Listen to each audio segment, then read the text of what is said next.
Урматтууга урматтуу депутаттар, сагыныч аябай тарады бүгүн.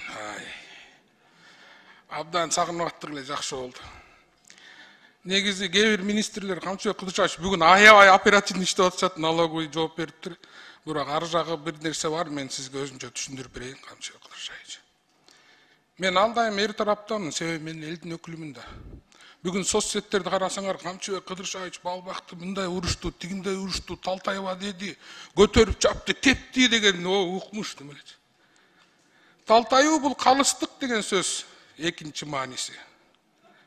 Мен ар дайым эл тарапта, анан Садыр Нуркожоев тараптамын деп, башынан бери шайлоого баллекти айтып келдим.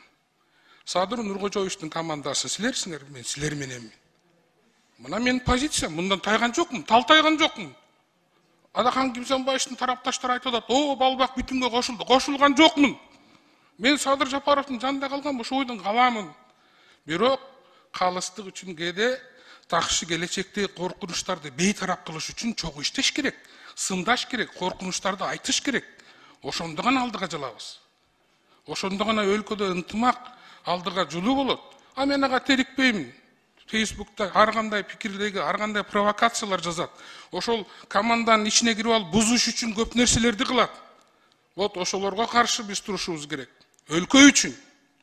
Жалгыз гана өлкө үчүн бардык нерсени бир жерге тыгып туруп, өлкө үчүн иштеш керек. Ошон үчүн мен тарабым белгилүү мен. Кээде талтайып коюп атабыз калыстык үчүн, но ал эте ситуацияга влиять этпейт Камчыбек Кылычбаевич.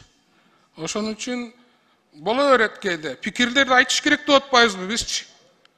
Энди меники эле туура экен. Пикирлер айтылышы керек. Ошон үчүн баардыгыңарга жакшылык, ийгилик, ынтымак.